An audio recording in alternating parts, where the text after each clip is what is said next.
Julie Patnaud est notre invitée, bien accompagnée également. On est au Collège Beaubois. Bonjour Julie. Bonjour, ça va bien? Ça va bien, merci. On va demander aux jeunes demoiselles de s'identifier également. Moi, c'est Camille. Bonjour Camille.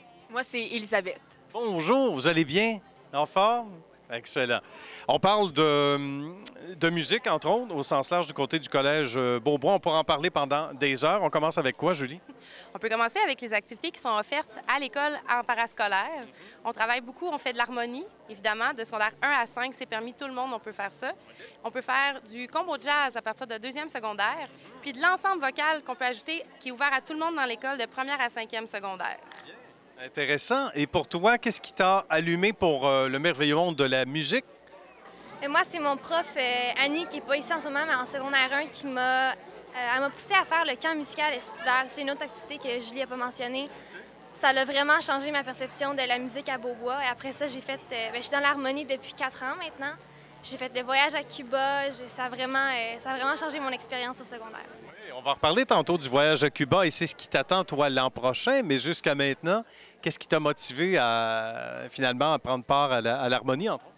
Bien, moi, c'est en secondaire 1, j'ai fait l'harmonie en secondaire 1. Puis moi, c'est l'esprit beaucoup de gang qui partagent toute la petite passion qu'on a pour la musique. Puis, tu sais, les chansons, on les chante, puis on aime ça les jouer. Quand on joue Yes, on joue cette tune-là. Puis moi, c'est ça que j'aime aussi, jouer en harmonie, entendre tout le monde. Moi, c'est ça que j'aime, qui m'agrippe. Oui, hein? C'est ça. C'est bien dit, on comprend ça. C'est bon, il faut parler avec ses tripes aussi. Et c'est vrai que ça nous rejoint, peu importe l'âge qu'on a. Puis on se reconnaît, j'imagine, avec les étudiants ou à travers les étudiants, les étudiantes. Ah, tout à fait. Puis, comme Elisabeth a mentionné, on finit par être... On est une grande famille. Il n'y a pas de petits groupes. On finit par être tout le monde ensemble. Puis, l'activité qu'on offre aussi l'été, que Camille mentionnait, le camp musical estival, c'est ouvert à tous les élèves. On part une semaine dans les Laurentides au mois d'août, avant que l'école commence. Question de se remettre dans le bain un petit peu. Puis on fait de la musique, de la chorale, puis aussi un peu de sport. Il faut bouger un peu pendant la semaine. Puis, on monte un concert qu'on présente à la fin de la semaine. Et ça, c'est pour les élèves de première à cinquième secondaire. Donc, quand on rentre à l'école, tout le monde se connaît, tout le monde est content de se revoir et tout ça. Ça vraiment permet de créer des liens qui tiennent jusqu'à la fin de leur secondaire. Excellent. On revient sur le voyage à Cuba. Comment ça s'organise? Ça fait combien de temps? Les questions se bousculent. Oui, en fait, compte avec l'enseignant qui était là avant moi, lui, il est allé en Italie aux 2 ans, tournée musicale, d'organiser avec l'harmonie de Espressivo, qui est 4e et 5e secondaire. Nous, depuis 2 ans, on a fait déjà 2 tournées, donc depuis 4 ans, en fin de compte. On s'en va à Cuba. On part une semaine au mois d'avril. On fait une tournée, en fin de compte, c'est vraiment une tournée musicale. On fait environ 5 concerts en 7 jours. On joue dans des centres communautaires. On a joué dans un orphelinat, dans des écoles de musique. On a même terminé la dernière tournée, on a fini notre semaine, on a joué au centre-ville de la Havane, sur le trottoir, devant tout le monde, tous les Cubains là-bas. C'était vraiment une super belle expérience. Ah, et Dieu sait qu'ils ont l'oreille musicale, les amis cubains. Ils ont ça dans le sang aussi. Une expérience extraordinaire. Tu peux nous en parler un peu? Moi, c'est vraiment... J'avais hâte au voyage à Cuba depuis que j'ai commencé en musique. Là. Quand on faisait un décompte, on a commencé notre décompte, il restait 400 jours, je pense, pendant 2 ans. Et c'était vraiment, vraiment spécial d'être comme immergé dans cette culture-là, la culture cubaine, leur musique, leur mœurs. Là. Puis ouais, juste de jouer, il y a un concert qui m'a particulièrement touchée. On était supposé jouer dans une école, mais en arrivant sur place, on s'est fait dire que c'était en fait un orphelinat. Et c'était vraiment, il y avait juste à peu près 15 enfants, mais c'était vraiment spécial comme concert. Le highlight du voyage, comme on dit en bon français, là, mais... Ouais. Ça devait être excessivement touchant. Et toi, tu entends de tes camarades un tout petit peu plus âgés que toi, pas beaucoup, mais qui l'ont vécu. Ça doit te motiver énormément. Ben oui, c'est ça, parce que j'ai plusieurs amis qui sont allés l'année passée, comme Camille, puis j'ai vu leurs milliards de photos, puis leurs 1000 anecdotes, puis les vidéos, puis j'ai hâte parce que, tu sais, la musique, c'est une passion, puis aller jouer de la musique dans un autre pays, devant une autre culture, dans un autre milieu, c'est vraiment intéressant, surtout que ça va être genre, l'année prochaine, ça va être mon premier voyage à vie, parce que j'ai jamais comme vraiment allé en voyage, fait que c'est surtout ça, puis aller en voyage, surtout avec des amis, une gang, j'ai vraiment hâte. C'est magnifique. Puis on voit des yeux brillants, Julie, c'est sûr. On en sort grandi comme enseignante, comme enseignant, j'imagine. C'est que toute la direction. Puis ça, les belles valeurs aussi on n'en parle pas trop, mais quand on parle de Cuba, on connaît la réalité là-bas. Donc il y a des valeurs d'entraide, inévitablement, qui s'ajoutent. Tout à fait. C'est ça. Un voyage, c'est culturel, mais au sens large du terme, on voit énormément de choses. On visite beaucoup, on entend, on voit, on vit. c'est vraiment quelque chose, ça devient les souvenirs, on en reparle, on revoit des photos, c'est vraiment des souvenirs qui restent, puis les anciens viennent nous voir, puis sont le voyage, hein, c'est vraiment quelque chose qui est imprégné. On pourrait dire que Beaubois tatoué sur le cœur, la musique et tout ça, c'est vraiment quelque chose qu'on essaie de garder, puis en tant qu'enseignante, c'est motivant. Ça nous donne toujours le goût d'en faire plus, d'essayer des nouveaux défis et tout ça. C'est vraiment c'est un beau métier. Bien, absolument, absolument. Bien, merci beaucoup à vous trois. Ça a été très intéressant. Puis je dis souvent la blague, mais c'est presque sérieux. Ça nous donne le goût de s'inscrire en musique. Oui, oui. Moi, je disais que je jouais pour ceux qui sont d'anciens camarades qui se rappellent de moi peut-être plus jeune, moi, je jouais de la trombone. La trombone, ça demande de la précision. Puis Julie me dit, c'est parce que tu devais être minutieux et tout ça. Je dis, non, pourtant, pas tant que ça. Comme quoi, hein, on réussit quand même où on peut. Bien, merci encore une fois. Ça a été un bonheur. Puis bon succès et bonne suite au Collège Beaubois. Merci beaucoup. Merci. Bye! Il est le directeur du théâtre Beaubois, à même le Collège Beaubois, André Sabot, qui est notre invité. Bonjour, André. Bonjour. C'est tout neuf, ça sent encore le neuf. Tout ça a à peine 10 ans. Parlez-nous de l'historique de ce magnifique théâtre créé pour le Collège Beaubois. Mais en fait, il y a 10 ans, on avait un local qui était attenant juste à côté ici et où on faisait tous nos spectacles, nos présentations. Et puis, à un moment donné, on s'est demandé, c'est trop petit, on s'est demandé c'était intéressant d'agrandir cet espace-là pour accueillir plus de monde, avoir un plus bel espace scénique. Et puis, ça coûtait très cher. Fait qu'on a fait les études de construire un nouveau théâtre et c'est apparu. C'était la meilleure des options, celle-là. Fait que là, c'est une salle de spectacle de 350 places et puis avec des équipements très modernes, là. Oui.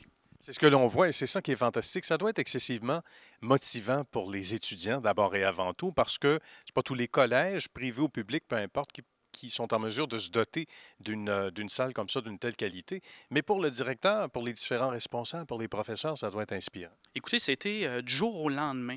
On a ouvert les portes du théâtre et déjà, on sentait une nouvelle énergie dans l'école. Alors, tant du côté là, des prestations que les jeunes peuvent nous faire, venir travailler sur la scène, autant que les spectacles qui peuvent venir assister dans le théâtre. Alors, oui, c'était du jour au lendemain. On a vu une très, très belle énergie. Bien. Comment ça fonctionne ici? Est-ce que ce sont tous les niveaux des écoles qui sont appelés à faire de la musique ou sinon, on parle de musique entre autres, mais qui sont appelés à venir travailler ici? Non, pas tous. Il y a des activités, il y a des cours à l'école qui sont donnés où ils vont se servir de la scène. Vous avez vu la musique, alors on a des concerts tout au long de l'année avec ces formations-là. Des fois, on peut avoir des masterclass pour eux qui se passent ici aussi. Fait que ça, c'est le côté musical. Du côté théâtral, bien, on a un cours d'art dramatique. Et puis, dans ce cours-là, bien, ils ont des présentations à faire à leurs parents. Et puis, toujours dans le cadre du cours d'art dramatique, bien, on pourrait se retrouver à avoir des présentations avec des professionnels. Fait que ces jeunes-là en art dramatique vont recevoir des professionnels et puis assister à des présentations. C'est fantastique. Il y a de célèbres personnages qui sont venus performer ici et ça nous donne des frissons. Là, c'est intéressant. Mais là, on a Ariane Moffat qui arrive en novembre. On a bien hâte. Je vais avoir Marie-Denise Pelletier à Noël aussi. C'est une collaboration avec la ville de Pierrefonds. Mais on a eu des Oliver Jones, qui était un spectacle excellent. Et des anciens du collège sont venus faire un tour pour un spectacle acoustique qui sont Simple Plan. Alors, une autre très belle soirée. Ils commencent, c'est un début. Ils devraient percer, hein? Ils vont percer. Mais maintenant qu'ils sont passés ici. Non, mais sans blague, c'est intéressant. Et il en va aussi, on parlait de fierté, de motivation pour les jeunes, de savoir que Simple Plan, les membres du groupe ont étudié ici, qu'on a une toute nouvelle salle. C'est vrai que ça doit être excessivement motivant là, pour tout le monde. Absolument. Et puis, vous allez même que ça dépasse le théâtre qu'on a ici. Tout récemment, on a bâti une petite salle de pratique de musique qui s'appelle la salle Smikiewicz, en l'honneur du donateur ou celui qui a payé pour la salle. Et puis, c'est un local qui recevrait des gens comme Simple Plan. Des flammes, des artistes qui vont éventuellement percer ou bien qui ont besoin d'un lieu de pratique. Fait qu'on vient de construire ça. Et puis, déjà là, ça aussi, un bel engouement. On a des jeunes qui pratiquent à cet endroit-là, oui. Bien, merci beaucoup, M. Sabot. Ça a été un bonheur et on vous souhaite encore longue vie, bien sûr, ici au Théâtre Beaubois. Merci beaucoup. Merci. Florence Richer est enseignante du côté, on peut le dire, des arts plastiques. Oui, en art plastique. En arts plastiques, ça va bien? Ça va bien, vous? Bien, merci. On est au Collège Beaubois et quel bel environnement de travail. J'imagine que pour une enseignante ou un enseignant, ça doit être excessivement motivant aussi.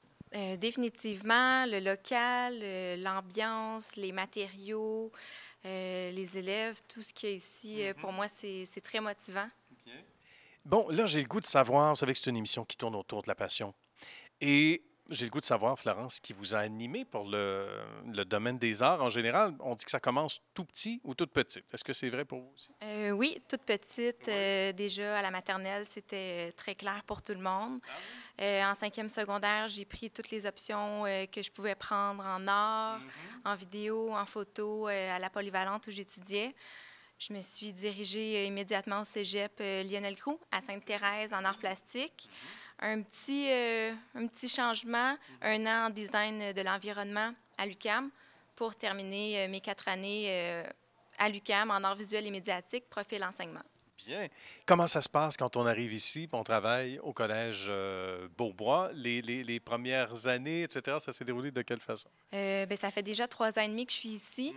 J'ai terminé mes études ici. Mon stage 4, je l'ai fait avec Maryse Roland.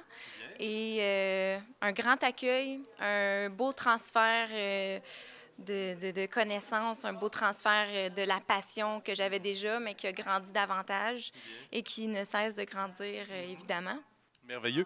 Ce qui est intéressant aussi, bien, on le retrouve peut-être dans d'autres matières, mais là, on touche à la matière, le concret. Visuellement, c'est fort intéressant. De là, toute forme artistique confondue. Quand on a à faire des choix, justement, par rapport à ce qu'on va inculquer comme matière, on fait ça comment? Ça se passe comment ici? Évidemment, pour moi, c'est important de sensibiliser les élèves à l'histoire de l'art, aux grands mouvements artistiques et les artistes qui ont marqué toute l'histoire de l'art. Puis à partir de ça, c'est d'apprendre aux élèves à être créatifs et authentiques. C'est ce que je veux le plus, que les élèves apprennent à être créatifs, même s'ils ne poursuivront pas en arts plastiques. Peu importe le domaine, si on a de la créativité en nous, on va performer, c'est certain. C'est vrai. Quelques exemples, Florence, de ce qui se fait là, cette année-ci comme projet, par exemple. Des exemples, écoutez, on travaille l'accumulation d'impressions par la gravure. On touche au surréalisme, au réalisme, au portrait, à travers toutes les techniques, l'encre de couleur, l'aquarelle, l'argile. Donc, c'est important que les élèves puissent toucher à tout pour savoir tout ce qui est possible, puis pour qu'ils puissent aussi trouver leur petite place dans toutes les possibilités qu'offrent les arts. On sait que les arts en général, en terminant, Florence, c'est un bel exutoire pour bon nombre d'étudiants. C'est une façon de mieux s'exprimer. Vous en avez rencontré probablement des cas, des étudiants ou étudiantes plus gênés, plus timides, qui là se sont ouverts comme des fleurs au fil de l'année. Peut-être pas ailleurs, mais dans votre cours, on va être chauvin un peu. Oui, c'est toujours très surprenant de rencontrer individuellement tous les élèves puis de se rendre compte que mon Dieu, il y a quelque chose de caché à l'intérieur de cet élève-là, de voir un talent qui est naturel, d'arriver à comprendre les émotions en une image, de voir les élèves qui créent à la maison sans même avoir à le faire par devoir, mais parce que ça les habite comme ça m'habitait. Pour moi, c'est la beauté des arts. Ouais. C'est fascinant. Bien, c'est passionnant, en tout cas, jaser avec vous, Florence Richer. Merci beaucoup. Bonne continuité au Collège Beaubois. Merci beaucoup.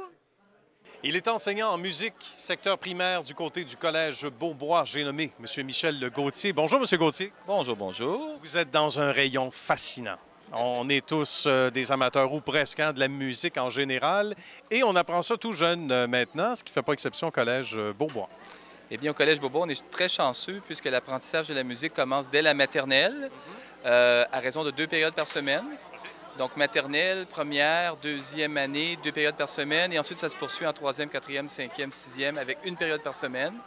Mais les enfants ont déjà un bon air d'aller, disons, à partir de cet âge-là, oui. Excellent. Et là, certains vont dire c'est bien jeune pour voir s'immiscer éventuellement des jeunes qui vont aller plus loin dans ça, mais on sait les reconnaître quand même, ceux qui ont la passion. Ça commence à un très jeune âge. Eh bien, c'est un héritage, en fait, qu'on laisse à tous nos élèves. C'est peut-être le seul moment où tous les élèves, peu importe leur culture, peu importe leur connaissance de la musique, parce qu'il y en a qui sont plus avancés que d'autres, il y en a qui sont plus talentueux que d'autres, mais c'est une approche un petit peu généraliste qui se veut englobante, où tous les jeunes participent aux activités au même chef les uns que les autres. Et c'est un petit peu la beauté de la chose, c'est qu'il y a un côté qui n'est pas trop élitiste dans cette approche de la musique, là, dans les cours réguliers de musique. Voilà. Qu'est-ce qu'on y enseigne? C'est général? Comment ça commence? Par exemple, si on a un enfant, à quoi on peut s'attendre? Qu'est-ce que notre enfant va suivre comme formation, même si c'est plus général, j'imagine, au début? En maternelle, les enfants apprennent par imitation. Alors, les parents le savent très bien. Tout ce qu'on fait, ils vont le faire. On essaie de faire les bonnes choses autour d'eux. On sait tous ça. Alors, ils vont apprendre un gros bagage musical, surtout des chansons. En apprenant une phrase musicale à la fois, on essaie de leur mettre dans la bouche et dans le cœur et dans l'âme des belles chansons. On aime beaucoup ici Félix Leclerc, Gilles Vigneault et tout ça. Il y a une espèce d'héritage aussi culturel qu'on aime donner à travers ça. En première, deuxième, troisième année, on travaille davantage les instruments à lame, donc les xylophones, les métallophones. Et les enfants vont chanter, vont faire de la pose de voix, vont apprendre beaucoup de chansons reliées souvent connectées au temps fort de l'année. On parle des saisons, des fêtes, des événements spéciaux et vont jouer leur instrument dans ce cadre-là. Donc, c'est à la fois un orchestre et une chorale. Et à partir de la quatrième année, là, on leur enseigne la flûte et ça va devenir un petit peu plus pointu. Là, on leur demande de lire la musique. Ils ont des devoirs à la maison en musique, ce qu'ils n'avaient pas avant. Donc, quatrième, cinquième, sixième, on les prépare peut-être davantage pour tout leur apprentissage des instruments avant au secondaire. Mais alors, donc, c'est les deux pôles un petit peu là, maternelle, première, deuxième, troisième, instruments à lame, puis ensuite quatrième, cinquième, sixième, avec des petits devoirs à la maison et puis des pièces musicales, on lit les portées musicales, on s'approprie ce langage-là. Donc, c'est en 2 temps. Déjà qu'on puisse lire les portées avant le secondaire, c'est magnifique, c'est extraordinaire. J'imagine qu'il y en a des plus grands qui viennent vous voir, M. Gauthier, qui ont poursuivi leur parcours ici, qui là sont dans l'harmonie, dans le spectacle de fin d'année, etc., qui disent « ça a commencé avec vous ». Bien, c'est drôle un petit peu parce que justement, j'en avais tantôt, j'étais en train d'animer au primaire avec les tout-petits. J'ai vu des grands arriver. Ils avaient le chandail du camp musical de Beaubois. Et puis, ils se rappelaient justement ces beaux moments-là. Alors, bon, c'est un clin d'œil que je reçois souvent, en effet, oui. Bien, merci beaucoup d'avoir partagé votre savoir et votre passion, bien sûr, et bonne continuité au Collège Beaubois. Merci beaucoup. Et puis, j'espère qu'on va pouvoir partager cet univers musical-là avec le plus grand nombre de personnes possible. C'est une belle invitation à tous les points de vue musical, artistique, culturel. Et beaucoup de cœur aussi. On pourrait dire presque spirituel. Oui, c'est ça. Merci beaucoup. Merci.